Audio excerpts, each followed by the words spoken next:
2022 में लोकसभा में एक बयान के जवाब में गृह मंत्रालय ने बताया था कि 3 सालों में 3.9 लाख लोग ऐसे हैं जिन्होंने भारत की नागरिकता को छोड़ दिया। ये तो सिर्फ नागरिकता छोड़ने वाले लोग, भारत से दूसरे देशों में जाकर बसने वाले लोगों की संख्या कहीं ज्यादा है।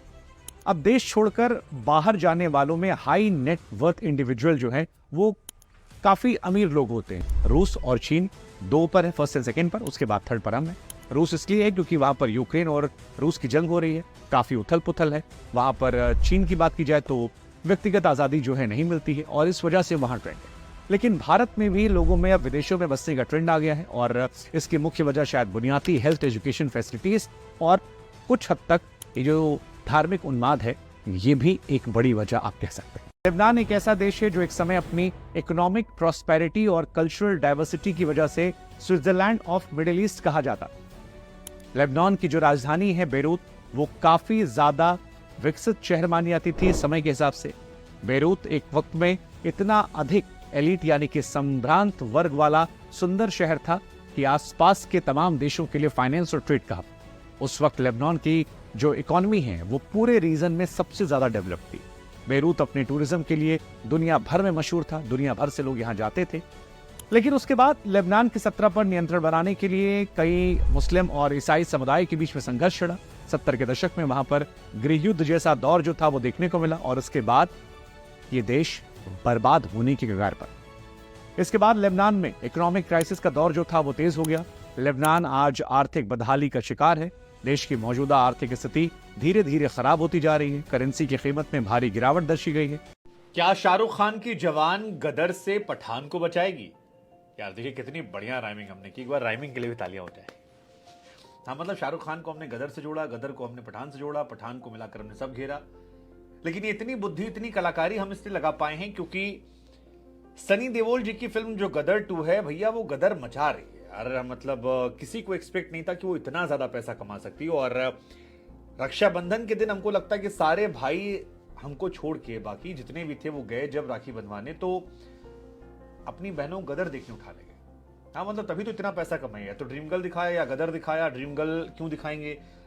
ड्रीम गर्ल तो अपनी गर्लफ्रेंड साथ जाएंगे, लेकिन गदर जो है वो देखने शायद गए होंगे और इसी वजह से गदर ने अब ऑलमोस्ट 500 के करीब दहलीज पर कदम रख दिया है। अब 500 करोड़ अगर वो पहुंचने वाली है तो फिर पठान के लिए चिंता होने वाली, क्योंकि Pathaan all time greatest hit में है और 20 दिन में गदर 2 ने 475 करोड़ प्लस पैसे कमा लिए। तो ये 20 दिन का तो हाईएस्ट रिकॉर्ड है। ऐसे में डाउट ये होता है क्या ये फिल्म पठान के रिकॉर्ड को तोड़ेगी?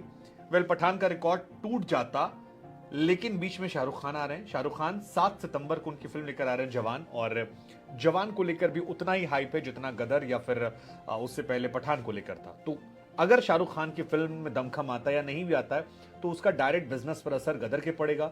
और अगर गदर पठान का रिकॉर्ड नहीं तोड़ पाए अगर, तो उसके लिए शाहरुख खान की जवान जो है वो जिम्मेदार। यूं तो प्रतापगढ़ वाले रघुराज प्रताप सिंह और राजा भैया खबरों में अपने आप रहा करते थे, मतलब कुछ ना कुछ उनके बारे में छपा करता था। लेकिन बीते कुछ दिनों से वो ऐसी खबरों को लेकर चर्चा में हैं जो शायद उनके मिजाज या उनके चाहने वालों को परेशान करने वाली हो। रघुराज प्रताप सिंह और राजा भैया की कहानी जो है वो याद दिलाती फिल्म की साहब, बीबी और गैंगस्टर। इसमें से गैंगस्टर को मारिए, वहां साली फिट कर दीजिए, तो ये कहानी हो जाती है साहब, बीवी और साली की। आप सोचेंगे क्यों कह रहे हो? ये इसलिए कह रहे हैं क्योंकि उनकी पत्नी भानवी सिंह ने जो बहुतेरे आरोप लगाए हैं उसमें एक गंभीर आरोप यह है कि उनकी साली से उनके अवैध संबंध है, और बहुत सारे और सेंसिटिव गंभीर आरोप हैं, जैसे कि अबॉर्शन करवा लिया, वो साली जो ऑलरेडी मैरिड हैं, कई और लड़कियों से अफेयर का जिक्र कर दिया है, मारपिटाई का जिक्र तो करती ही आई हैं, संपत्ति विवाद तो चल ही रहा है, उन पर गोली चलाने की बात कह दी है। अब ये कहानी काफी पेचीदा हो गई है, साहब, बीबी और साली। रघुराज प्रताप सिंह तो खामोश है, भाई साहब उनके छोटे वाले वो कह रहे हैं कि भाभी हमारी थोड़ा सा मेंटली डिस्टर्ब हो गई हैं। लेकिन जो आरोप है गुरु वो बहुत संगीन है। और अब इनकी wife Bhanvi Singh social media platform Twitter पर वो जा जाकर लिख रही है, एक एक चीज पोस्ट कर रही है।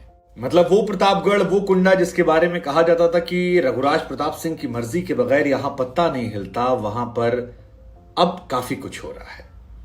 सोशल मीडिया प्लेटफॉर्म ट्विटर, जो कि अब एक्स बन चुका है, वहां पर भानवी सिंह ने राजा भैया पर आरोप लगाए हैं और योगी आदित्यनाथ मुख्यमंत्री हमारे जो हैं उनसे आरोप लगाते हुए कहा कि योगी जी, हम चाहते हैं आप हमारी बात सुनिए, न्याय दीजिए हमें।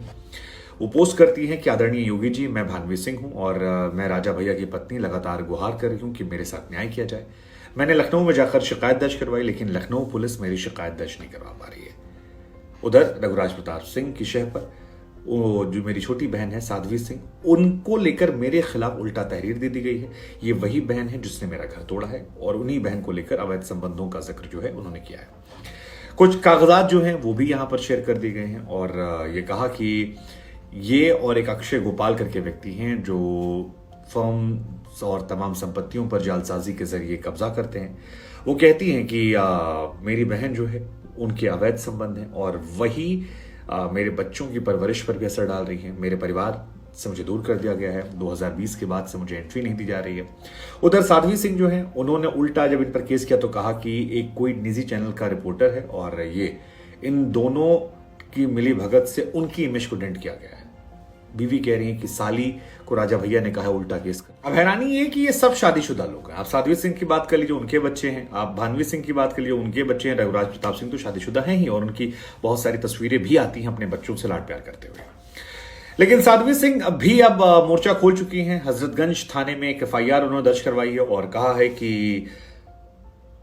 मेरी अगर मैंने आत्महत्या कर ली तो ये लोग जिम्मेदार होंगे। ये सब 50+ लोग हैं, 50 साल से ऊपर सब ये व्यक्ति हैं जिनका ये विवाद चल रहा है। 50 साल होंगे, 50 साल के आसपास ही होंगे या ज्यादा होंगे, पता नहीं, आसपास होंगे। ये कहती हैं कि संपत्ति विवाद में उनकी बहन ने घिनौने आरोप लगाए हैं। साध्वी सिंह कहती हैं कि भानवी सिंह और एक कोई न्यूज चैनल है उसके जर्नलिस्ट ने मिलकर एक खबर बनाई। वो कहती हैं कि पैतृक विवाद का मामला है। भानवी जो है वो उस विवाद को लेकर अपनी मां से भी लड़ती रही हैं। एक बार पुलिस भी बुलाई गई थी। ये भी कहती है कि उनको बदनाम करने और उनकी इमेज खराब करने के लिए उनके जीजा के साथ उनके अफेयर की बात कह दी गई, उनके चरित्र को हनन किया जा रहा है, उनके अबॉर्शन की बात कह दी गई। वो कहती हैं कि मेरे 2 लड़कियां हैं और जब ये तमाम खबरें वो पढ़ती हैं तो उनका दिमाग खराब होता है कि यार क्या चल रहा है मम्मी आपको लेकर। उधर इनकी वाइफ कहती है राजा भैया कि यही वो मोहतरमा है जिन्होंने मेरे पति से मुझको दूर किया, शादीशुदा होने के बावजूद भी एक्स्ट्रा मैरिटल अफेयर मेरे हस्बैंड से किया और इनकी वजह से मेरा परिवार टूट गया।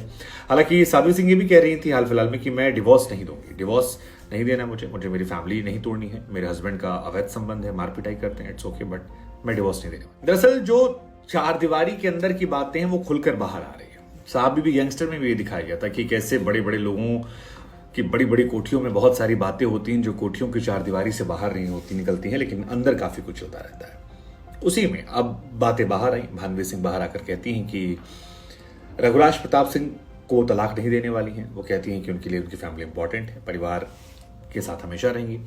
वो कहती हैं कि साकेत कोर्ट में पहुंची, मैंने वहां पर लिखित में जवाब जो है वो दाखिल कर दिया है।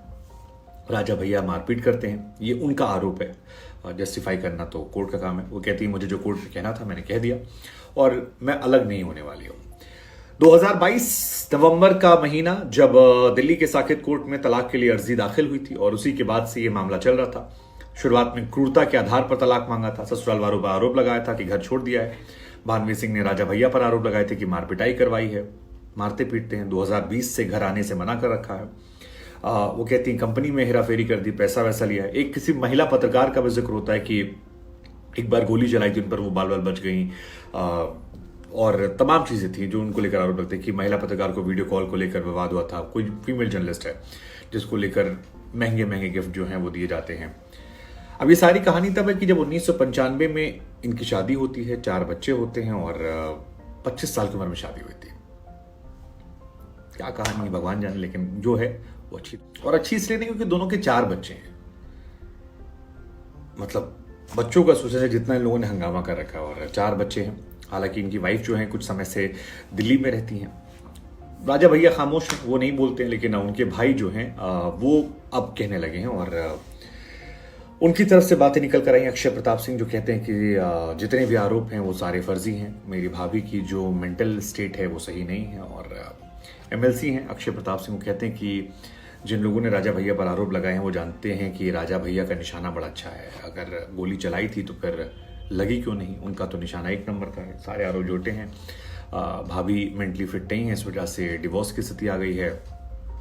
दहेज को लेकर वो कहते हैं कि राजा भैया हर साल करोड़ रुपए दान करते हैं, तो दहेज प्रथा का आरोप तो उन पर हंसने जैसा है कि वो क्यों पैसा लेंगे जब वो खुद इतना पैसा बांट देते हैं।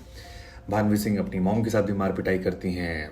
काफी आरोप है दोनों साइड से, मतलब जो बहुत सेंसिटिव आरोप। आप मतलब कोर्ट कचहरी मामला जाता तो इंसान वैसे भी गंदगी की सारी हदों को पार करता। वो उन्हें मेंटल घोषित कर रहे हैं, वो उन्हें कैरेक्टरलेस घोषित कर रही हैं।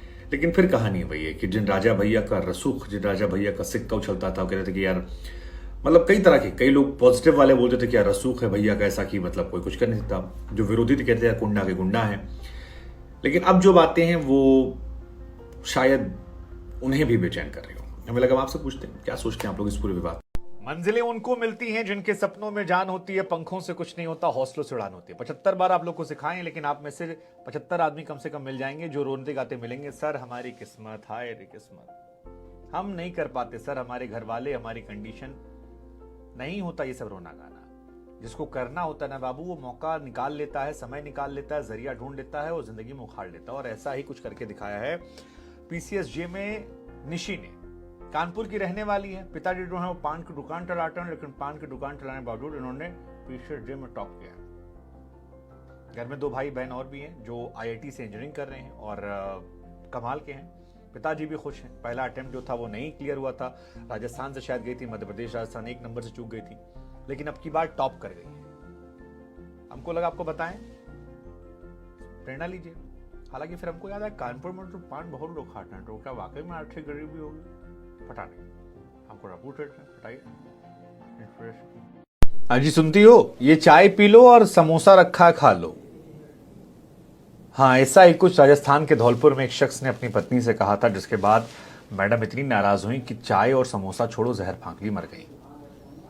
हाँ, ये शॉकिंग खबर है। मतलब क्या ही कहा जाए इसको, हास्यास्पद तौर पर मत लीजिए। फिलहाल जो खबर है परेशान करने वाली है। राजस्थान के धौलपुर में एक पति जी हैं, वो बड़े प्यार से गर्मा गर्म समोसा जो है छनवा के लाए थे, चटनी वटनी सब रखवाए थे। सोचे पत्नी के पास जाएंगे, समोसा देंगे, खुश हो जाएंगी, थोड़ा लाड प्यार करेंगी। लेकिन तब मैडम किसी से फोन पे बात कर रही थी और बात करते करते पति जी 2-3 बार, अजी सुनती हो, चाय पी लो, समोसा खा लो। अब वो 2-3 बार में इतना इरिटेट हुई कि पहले से नाराज शायद थी और समोसा फेंकी, कहीं जहर वहर रखा था, खा ली, खत्म हो गई। हमको लगा बता दें आप लोग को एक बार, मतलब पता होना चाहिए ना आप लोग को। पुलिस फिलहाल शव का पोस्टमार्टम कर चुकी है। काफी सीरियस खबर है धौलपुर से।